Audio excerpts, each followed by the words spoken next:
Now, to new information tonight, we're learning into the second arrest in the murder of a Detroit mom killed in her driveway just after she dropped her children off at school. 19-year-old Jaron Cox now faces a charge of first-degree murder in connection with the case.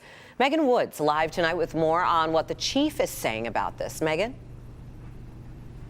Yeah, Chief White really wanted to stress how tragic this case is, especially for this woman's family. If you remember last week when she was killed, an 11-year-old and a 15-year-old lost their mother. And so Chief White is hoping that today's update will help those kids as well as any other family and friends that know her to have closure.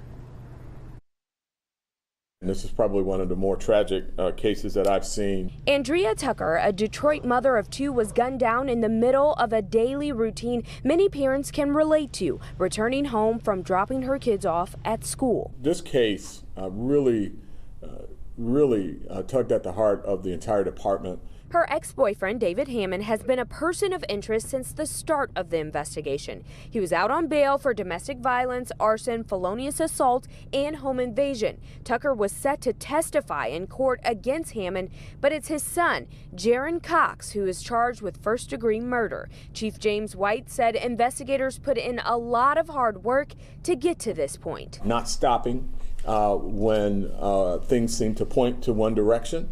But continue to unpack the evidence that they had, which was just amazing police work. Cox is also charged with felony firearm and intimidating a witness. For police, the work doesn't end here. This is not an acceptable circumstance, obviously, and we want to make sure that we learn from what happened and what did not happen in this case so that we can provide the services needed. I think the department did everything that we possibly could. There's nothing we could have done to prevent this matter.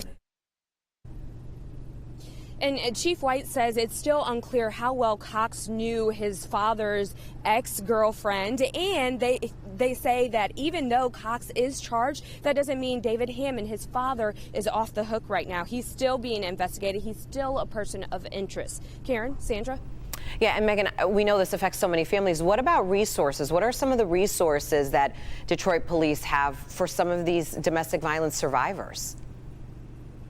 Yeah, so they have social workers. They're planning to add more social workers on staff. And they also have a victims assistance hotline, and that's open 24 hours. And we'll have that information on clickondetroit.com.